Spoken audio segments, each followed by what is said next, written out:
그렇다면 우리는 오늘 본문 말씀을 통해서 예수님의 행적에 대해서 우리는 하나하나 짚어가며 말씀을 나누도록 그렇게 하겠습니다. 그 예수님의 말씀은 마태, 마가, 누가, 요한이라는 사람이 각자 공통적인 입장 속에서 성경을 보고 기록했지만, 성경은 각자의 모든 저자들의 출신과 학문과 직업과 그 다음에 그의 모든 삶의 배경에 따라서 성경을 기록하게 되는 능력을 갖게 됐던 것이죠. 그러다 보니까 우리가 지금 성경을 사복음서를 보고 예수님의 행적을 이해하는 데는 이곳저곳에서 왔다 갔다 하면서 종잡을 수 없을 만큼 혼란에 빠질 수가 있기 때문에 오늘 여러분에게 저는 그 모든 부분들을 일목요긴하게 정리해서 예수님의 행적이 어떻게 예수님의 이 땅에 오시면서 이루어졌는가를 하나하나 정리하면서 여러분과 함께 은혜를 나누고자 합니다. 먼저 우리는 예수님의 사생애는 예수님의 탄생을 말합니다.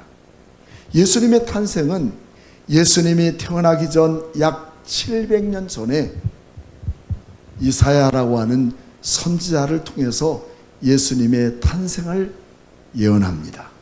몇 년 전에? 700년 전에, 예수님이 태어나기 700년 전에 예수님이 탄생할 것을 예언했는데, 그 탄생할 것은 이사야서 7장 14절 말씀에 그렇게 말씀해요. 그러므로 주께서 친히 징조를 너에게 주실 것이라. 보라, 처녀가 잉태하여 아들을 낳을 것이요 그 이름을 임마누엘이라라. 여러분, 이 내용이 700년이 지난 후에 예수님은 마태복음 1장 23절의 말씀처럼 그 말씀을 성취하시는 예수님으로 탄생하는데, 보라, 처녀가 잉태하여 아들을 낳을 것이요 그 이름을 임마누엘이라 하라 하셨으니, 이를 번역한 즉 하나님이 우리와 함께 계시다 함이라. 여러분, 이처럼 구약과 신약이 뗄래야 뗄 수 없는 이 놀라운 일들을 이루신 것은 절대적으로 이것은 어떤 세상적인 방법이나 사람의 수단으로 할 수 없이 우리 하나님만 하실 수 있습니다. 여러분, 인생을 얼마나 사셨나요? 700년 사셨나요? 우리는 짤막한 인생을 사는 중에도 때로는 어떤 사람들은 하나님이 있다 없다 갖가지의 논리를 세우고 있지만, 하나님은 이 땅에 예수님을 보내시기 700년 전부터 말씀하신 그 일을 이루어가는 이 놀라운 일들을 우리가 볼 때 하나님은 얼마나 치밀하시고 얼마나 정확하시고, 하나님이 한 번 말씀한 것은 절대로 변하지 않으신 그 하나님의 은혜가 오늘 여러분과 저에게 함께 임할 줄로 믿습니다. 더 나아가서 우리는 그렇게 태어나신 예수님을 우리는 성육신 하셨다 라고 말합니다. 성육신 하셨던 것은 사람의 힘이 아닌 하나님의 방법으로, 하나님이 성령을 보내서 그를 이 땅에 보내심으로 하나님의 곧 인간의 몸, 마리아의 몸을 입고 사람이 되셨다. 이것을 우리는 성육신이라고 합니다. 사람이 아니라 하나님이 사람의 몸을 입고 이 땅에 오셨다. 그 이유는 우리를 자기 죄에서 구원하시려고, 다른 게 없어요. 이 땅에 축복 주시기 위해서, 우리에게 물질 주시기 위해서, 우리에게 잘 되기 위해서, 우리에게 좋은 일 주기 위해서. 여러분, 이것 때문에 우리 예수님을 이 땅에 보내셨을까요? 이것은 한낱 이 땅에 살고 우리가 살아가는 모든 일에 또 필요한 것이고, 또 우리에게 절대적인 것은 아니지만 필요에 의해서 살아갈 수 있는 부분이겠죠. 그렇지만 절대적인 것, 참된 진리의 말씀인 절대적인 것은 예수 그리스도를 통해서 구원받는 것 외에 절대적인 것은 없어요. 구원받은 이 놀라운 축복이 우리에게 임한 줄로 믿습니다. 이런 놀라운 삶 속에서 그 당시에 세상을 지배하고 있었던 사람이 누구냐면 로마의 정복 시대였던 거죠. 아까도 이미 말씀드렸던 것처럼 이로 인해서 예수님은 헤롯의 그 정치적 야망과 정신병자 같은 삶 속에 수없는 인간을 죽여가는 그런 상황 속에서 예수님은 이집트로 피신했었다가 갈릴리 나사렛에 귀향하여 30년의 생애를 보내는 것을 통해서 우리는 무슨 생애라고 하느냐면 사생애라 그렇게 말합니다. 이것을 바로 30년 동안 보내었을 그때쯤에 한 사람을 하나님은 등장시킵니다. 그게 누구냐면 세례 요한이라는 사람을 보내요. 예수님을 먼저 보내지 않으시고 세례 요한을 보내셔요. 이는 제사장입니다. 우리가 성경을 보면 누가복음 1장에 보면 특별히 요한이라는 사람을 보내기 위한 디테일한 내용을 누가복음은 기록하고 있어요. 그래서 누가는 헬라 사람이죠. 이방인이었습니다. 그래서 이방인으로서 보는 이 요한이 어떤 사람인가를 디테일하게 기록한 내용이 누가복음에 나오는데 누가복음 1장 5절 말씀에 요한이 땅에 오게 된 동기를 기록하는데 유대왕 헤롯 때에 아비야의 반열에 제사장 한 사람이 있으니 그 이름은 사가랴라 말합니다. 그러니까 요한의 아버지는 사가랴면서도 제사장입니다. 근데 또 요한의 어머니는 어떤 사람이냐면 아내는 아론의 자손이니 이름은 엘리사벳이다. 그렇기 때문에 아버지도 제사장, 어머니도 그의 모든 조상이 아론의 자손이기 때문에 제사장입니다. 여러분 훌륭한 신앙과 믿음의 가문을 갖고 여러분 400년 암흑기를 지나오면서 끝까지 믿음을 지켜왔던 이 가정 속에 나이가 많이 먹었어도 자식이 없어서 고통스러웠던 그에게 하나님은 천사를 보내어서 너에게 아들을 낳을 것이니라. 그 이름을 누구라고? 요한이라 해라. 이처럼 우리 하나님은 이 땅에 예수님보다 6개월 먼저 보낼 요한을 보내면서 예수님의 길을 준비한 훌륭한 제사장으로서 그 의무를 감당할 때 정치는 썩었고 모든 제사장들이나 이방인들이나 뿐만 아니라 유대인들도 모두 정치에 야합하고 살아가고 있을 때 진정으로 복음을 위해 살아왔던 제사장의 가정 안에서 태어났던 이 요한은 도저히 그 용납할 수 없고 그 환경을 볼 수가 없어서 새로운 변혁을 일으킵니다. 새로운 개혁을 일으켜요.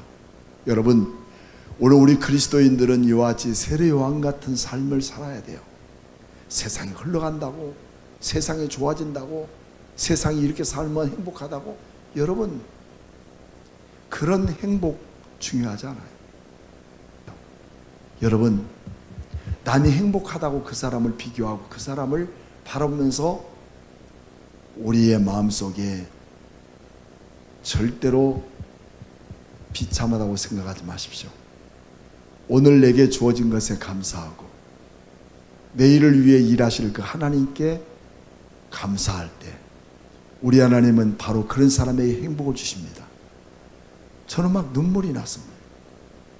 우리는 많은 사람들에게 더 잘되고 나보다 더한 사람에 대한 비교의식을 갖고 왜 나는 이런가 하면서 절망에 빠지고 더 나아가서는 우울증에 빠지는 사람들 많았지만 손 하나 발 하나 꼼짝할 수 없는 그에게 있어서 하나님이 함께 하시는 그 놀라운 속에 하늘의 신령한 은혜와 영적인 눈을 볼 때에 그 속에 감사와 행복이 넘쳐진다는 존재가 바로 자신이라는 것을 깨달을 때 이 얼마나 감사한 생활을 보내고 사느냐는 것입니다. 여러분 감사하십니까?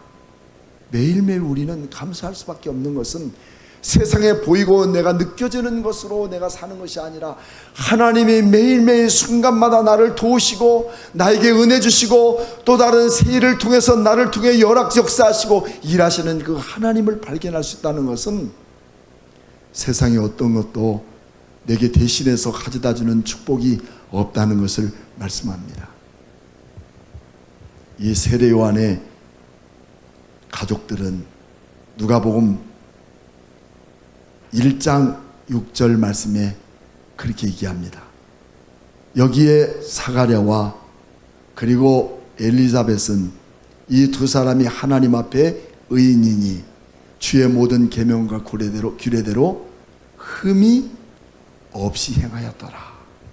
그런 어두운 암흑 같은 시대 속에 살아가면서도 눈에 보이는 것 때문에 절망하고 눈에 보이는 것 때문에 무릎 꿇지 않고 흠이 없는 하나님의 말씀으로 살았던 그들을 통해서 하나님은 또 다른 사람을 보내시는 이 놀라운 역사가 있지 않습니까?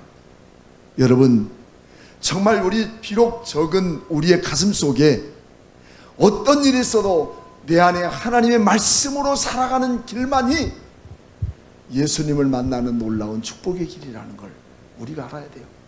세상에 더럽고 추한 모든 것들을 본받으며 그것을 흉내내고 살아가는 우리에게 예수 그리스도를 만난다는 것은 매우 희박한 일 아니겠습니까? 그런 세례 요한에게 우리는 하나님이 거룩한 사명을 그에게 주십니다. 그 사명은 무엇이냐면 회개하라 천국이 가까웠느니라. 그래서 마태복음 3장 2절 말씀에 세례 요한은 예수님의 길을 예비하기 위해서 외치고 있는 그 가장 귀중한 내용이 무엇이냐? 회개하라 천국이 가까웠느니라 외치면서 세례를 베풀기를 시작합니다. 여러분 그러므로 우리는 세례를 받는다는 것은 예수 믿고 6개월 학습 세례 받고 그 다음에 6개월 동안 열심히 교회 나왔더니 그에게 세례를 주더라. 여러분 이건 모두 가짜입니다. 그렇다고 다시 세례를 받으라는 제 세례파 아닙니다. 중요한 것은 진정한 세례라는 것은 세례 요한이 외쳤던 것처럼 우리의 더럽고 추악한 모든 죄를 회개하고 진정으로 구원받은 하나님의 자녀로 서서 다시는 세상을 바라보지 않고 다시는 더럽고 추악한 것들에 익숙하지 않고 하나님의 진리의 말씀으로 살아가는 그 길만이 참된 세례자라는 것을 오늘 우리에게 증명해 주는 일을 선포하는 일이 세례 요한이가 예수님 전에 오셔서 외치고 있는 부분입니다. 그러므로 교회 시대가 열어지는 사도행전 2장 38절 말씀에도 외치는 그 내용이 베드로가 동일하게 외치고 있는 내용이 뭐냐면 세례 요한이가 대제사장이었던 세례 요한이가 외쳤던 그 내용을 동일하게 선포합니다. 베드로가 이르되 너희가 회개하여 각각 예수 그리스도의 이름으로 세례를 받고 죄 사함을 얻으라. 그리하면 성령을 선물로 받을 것이다. 왜 우리에게 이처럼 공허하고 왜 이처럼 우리에게는 인간적이고 인본주의로 살아갈 수밖에 없는 것들이 우리에게 주어지는 해답이겠는가? 그 이유는 내가 진정으로 회개하지 못하고 진정으로 예수 그리스도를 만나지 못하기 때문에 우리 안에 주의 성령이 임하지 못하여 간절한 마음은 있지만 세속 속에 아직도 주님의 그 큰 은혜와 사랑을 깨닫지 못하는 부분이에요. 여러분 매일매일 순간마다 매주마다 이 말씀을 듣는 여러분의 가슴 속에 내가 왜 예수를 만나서 이 귀하고 복된 말씀이 우리의 가슴에 새겨지기를 원하는가를 깨달아갈 때마다 매일매일 매주마다 주님의 음성이 내 안에 담겨있고 주님의 말씀이 나를 통해 흘러가서 성령이 임하시는 성령의 사람으로 살아갈 수 있는 거룩한 성도들 되기를 축복합니다. 비록 때때로 내 힘으로 안 되는 것 많고 내가 감당할 수 없는 일이 많아도 우리 안에 역사하시고 우리 안에 임하시는 주의 성령님은 나를 이끌어 주시고 나를 인도하시고 나와 함께 하시는 임마누엘의 그 하나님이 나를 통해서 절망케 하지 않으시는 그 하나님으로 나와 동행하시는 거룩한 성도들이 될 줄로 믿습니다. 이것이 이 땅에 예수님을 보내시는 그 거룩한 은혜의 능력임을 우리에게 보여줍니다. 그래서 예수님은 이제 드디어 보내어준 세례 요한을 통해서 공생애의 시작이 이루어집니다. 그 공생애는 첫 번째로 무슨 일이 생겨지느냐? 세례 요한을 통해서 예수님이 세례를 받으십니다. 지금까지는 30년의 사생애 생활을 했지만 우리 하나님께서 예수 그리스도가 오시기 전에 요한을 6개월 전에 보내서 준비시키셨던 세례 요한을 통해서 그는 갈릴리 나사렛에서 요단강을 타고 내려와 요단강 동편에서 예수님은 세례 요한을 통해서 세례를 받으십니다. 그래서 마가복음 1장 9절 말씀을 한번 찾아볼까요? 마가복음 1장 9절 말씀. 마가는 노마 시대에 대한 부분을 너무나도 잘 알던 노마의 복음을 전했던 사람이죠. 그랬던 마가는 1장 9절 말씀에 그때에 예수께서 갈릴리 나사렛으로부터 와서 요단강에서 누구에게? 요한에게 세례를 받으시고 물 위에 올라오실 새에 하늘이 갈라지고 성령이 비둘기같이 자기에게 내려오심을 보시더니 같이 시작. 하늘로부터 소리가 나기를 너는 내 사랑하는 아들이라 내가 너를 기뻐하노라 하시니라.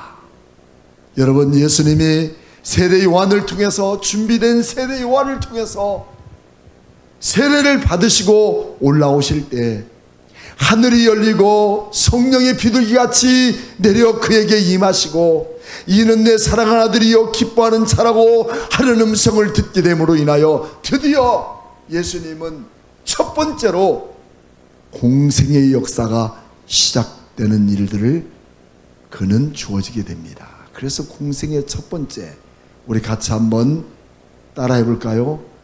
세례를 받으심. 예수님의 공생의 첫 번째는 세례를 받으심. 누구에게? 세례 요한에게. 여러분 잊지 맙시다. 그 다음에 두 번째는 공생의 세례를 받고 나니까 예수님은 거룩한 사역을 감당하기 위하여 40일 동안 금식합니다. 예수님이 금식하니까 나도 40일 한다. 여러분 그런 억지는 부리지 않았으면 좋겠어요. 하지만 중요한 것은 우리가 큰 일을 앞두고 정말 중대한 일을 앞두고 우리가 해야 될 일은 내가 무엇을 할까? 어떻게 할까? 이렇게 할까? 여러분 고민하다가 반드시 사탄의 올무에 빠지기 쉽습니다.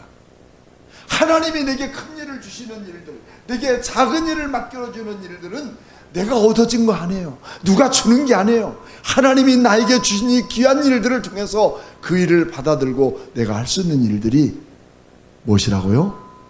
내가 어떻게 해야 할까? 주님, 내가 어떻게 일을 할까요? 기도하는 일이 가장 우선입니다. 기도하는 사람 실패하지 않습니다. 기도하는 사람 망하지 않습니다. 기도하는 자녀 절대로 무너지지 않습니다. 주님이 붙드시고 세우실 하나님의 놀라운 역사는 기도밖에 더 큰 능력이 없다는 것을 우리에게 보여주고 있는 예수님의 두 번째 공생의 사역이에요. 예수님은 40일 동안 세상의 모든 것 끊어버리고 하나님을 전적으로 의존하고 기도하고 나섰을 때 얼마나 예수님 배고프셨을까요? 얼마나 먹고 싶었을까요? 여러분, 우리는 요즘 우리 금식 기도합시다.